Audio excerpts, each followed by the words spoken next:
Welcome to Earl Nightingale's Lead the Field audio program.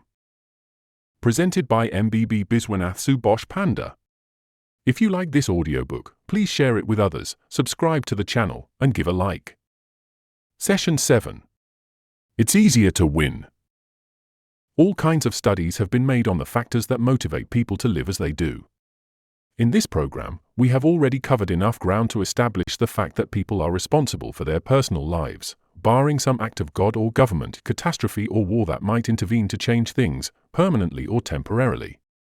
For example, a lot of my friends, many of them very good friends, were killed during World War II, when they were in their 20s and 30s.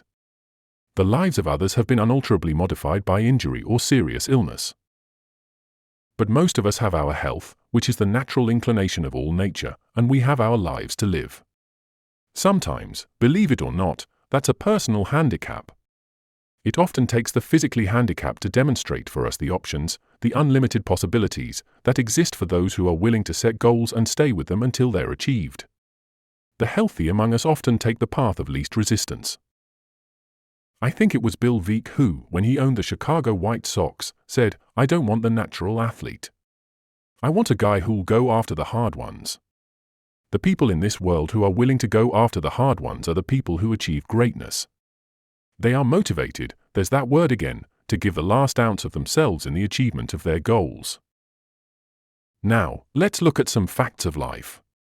Only about 5% of people achieve unusual success during their lives.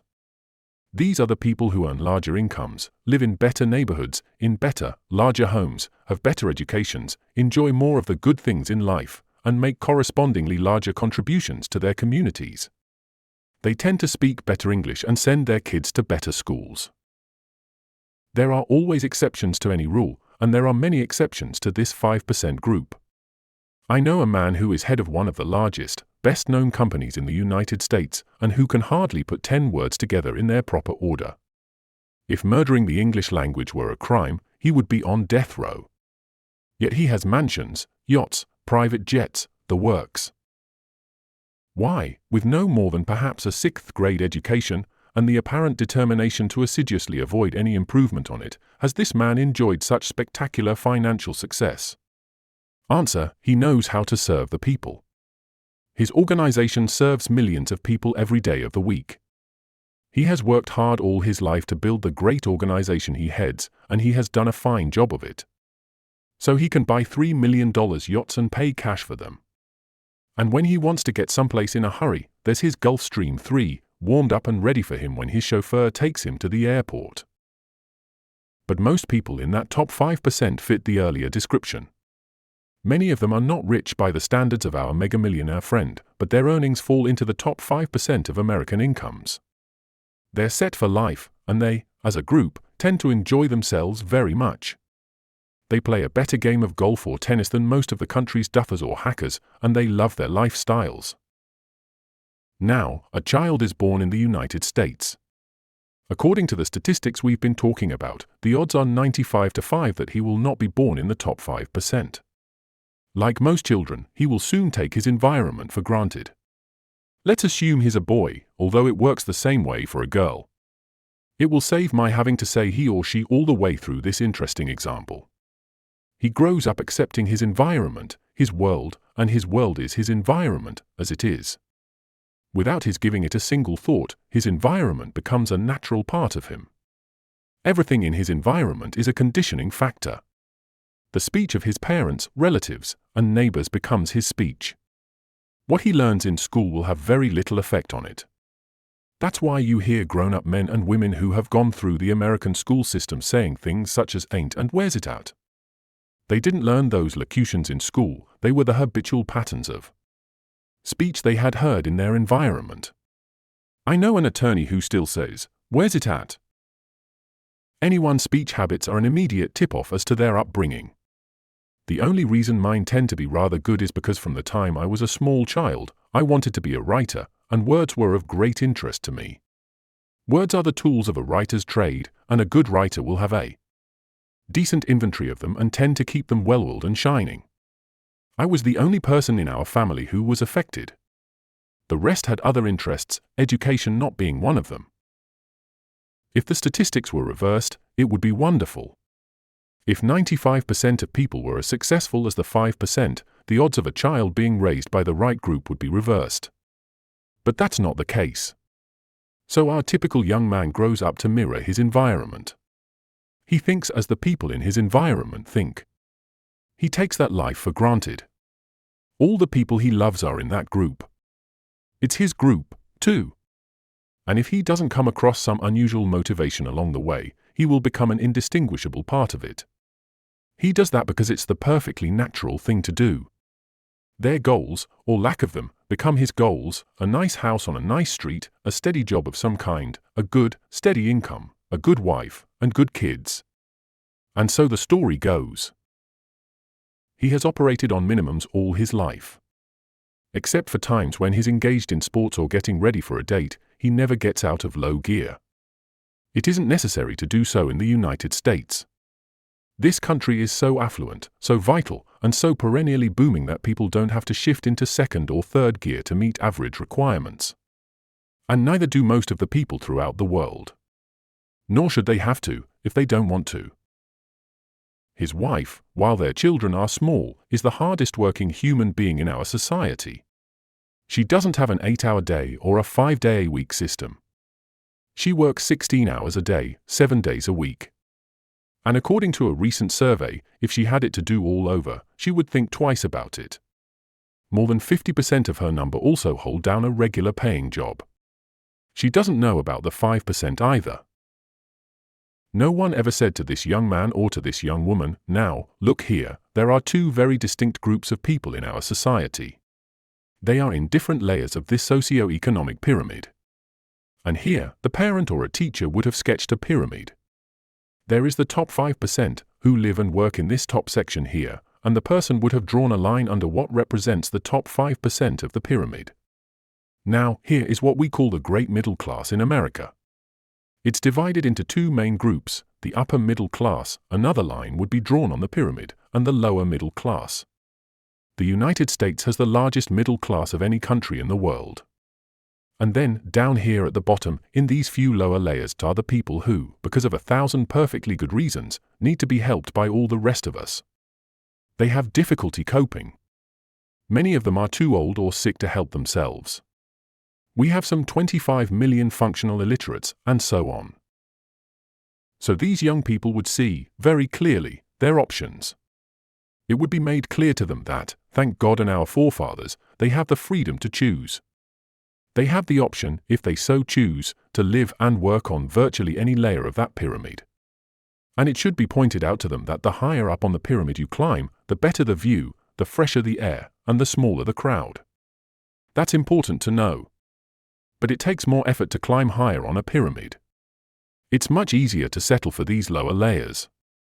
You don't have to learn so much, and so on. Now, the parent might continue, "We live right here, at this level on the pyramid."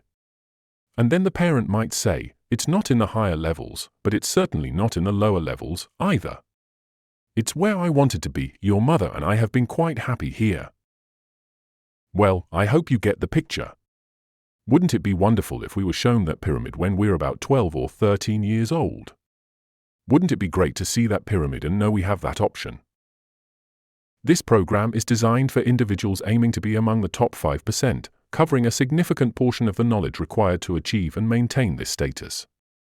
And while getting into the top 5% may be one's goal, it's good to remember that, like any destination on planet Earth, there are a million ways to get there. Any road will do, any calling will do, if we go about it in the right way. We can get rich hauling garbage, and many have already done so. It's a vital service to a community. But we have to go about it in a certain way. This young man, and, now that we've brought his wife into the picture, this fine young woman, because of their past environment, their conditioning, come under the statistics of average Americans, for they live their lives in an average way. But, of course, they are not really average people. With the right motivation, they could become very uncommon people and do very unusual things. They could render much greater service to their community and reap a much more abundant harvest as a result, if they knew what we're talking about on this program. What are the odds that they will ever come across Brand Blanchard's advice about happiness? Do they know what happiness is and where it comes from?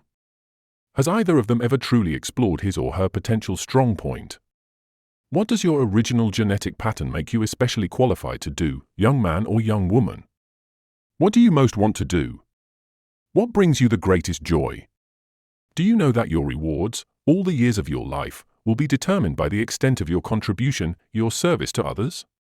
Do you know why some people are paid $20,000 a week, while others are paid the minimum wage? Bill Cosby earned $12 million in 1986. Do you know why? It's because of the people he serves. There's an investment banker in Los Angeles who earns about $40 million a year. Do you know that, as far as is known, there is no limit on earnings? What would you like to earn? How? About $1,000 a week, that's $52,000 a year, or twice that. That's not all there is to living, by any means, far from it. But it does pay the bills. And if you earn an income that places you in the upper 5% of the population, there you are, in that top 5% of the pyramid that the sun hits first as the earth does its daily rollover act. And the sun is still shining on it later in the day, when the rest of the plain is dark. It's nice up there.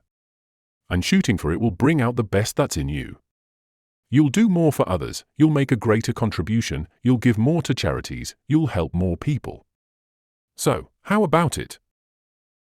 There's a talk I'd like to give to young people. Some would say I'd stir discontent among them, but I'd reply that discontent is the greatest motivator of all. And it's responsible for every great boon to humankind, from running water and the indoor toilet to the supermarket. A little discontent is a good thing, especially when it's discontent with ourselves. The effect of the environment is an incalculably powerful force. The deepest craving of young people in school is to be liked by their fellow students. Acceptance and esteem in the eyes of their contemporaries are their deepest craving. So they begin to do what the other kids are doing, and the other kids begin to do what they're doing, and everyone acts just like everyone else.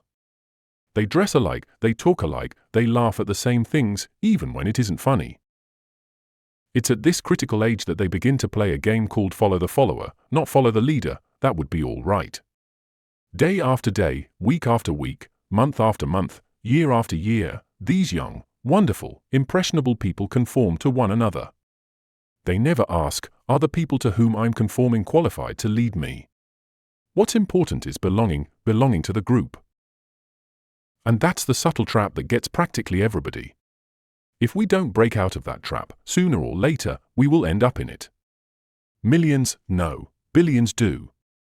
It's astonishing how many adults never break out. We see them in their 50s and 60s, still playing to the wrong crowd, still trying to be one of the gang. Do you remember what Willy Loman said in Arthur Miller's great play, Death of a Salesman? He said, the important thing is to be liked. Willy Loman never grew up. He never knew who he was. His story is a modern tragedy. It's always been a tragedy. It's the story of the mob. When a person lacks a sense of identity, they will often seek to find it within a larger group. That's why joining groups of various kinds is so popular. In that way, we get a badge, a label, that tells us what we are. Now we are properly labeled. This is not to say that successful men and women do not belong to organizations. They certainly do, and they make major contributions to their organizations. But they don't need the organizations for identity. They are quite aware of who and what they are. And if their organizations did not exist, they would be successful, independent performers in society. They would never feel lost. Successful people follow independent paths.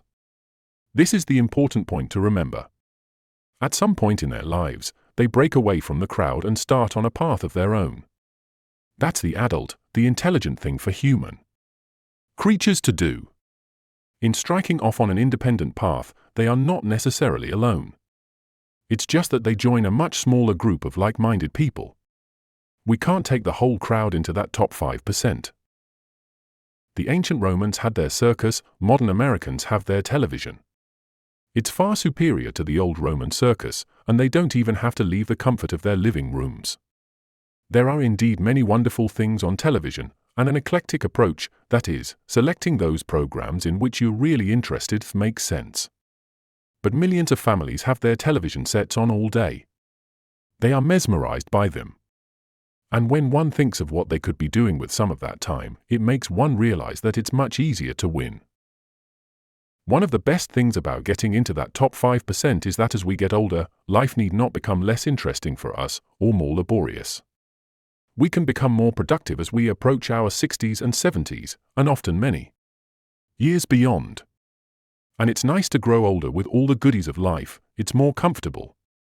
One can spend one's winters in Florida or somewhere south of the equator, and one's summers in the cooler, healthier climates. And one can enjoy all the benefits of the good life. But perhaps most important of all, one can say, I gave it my best, and I'm not through yet. It's been a wonderful experience, this holiday on Earth. And I've enjoyed it very, very much. Now, let's see what I can do with the rest of it. Yes, I think it's actually easier to win. There's less competition up there, where the view is so much better, and the air is so fresh and clean. And it's almost never too late, for with a purpose, a worthy goal, and the motivation to reach those upper layers on the pyramid, a person can travel farther in a few years than he might otherwise travel in a lifetime. Like most writers, when I see something I wrote 10 years ago, I invariably see ways it could have been improved. I didn't see those possibilities 10 years ago, but it's easier to see them today. It means that I've grown as a writer, that I'm better, that I'm a more effective writer today than I was 10 years ago. I'm worth more today. And if I continue as I have been doing, I will be much better and worth a lot more 10 years from now. We'd love to hear your thoughts. Share your feedback to help us improve, and let us know in the comments if there's a specific book topic you'd like to hear next. Thank you very much.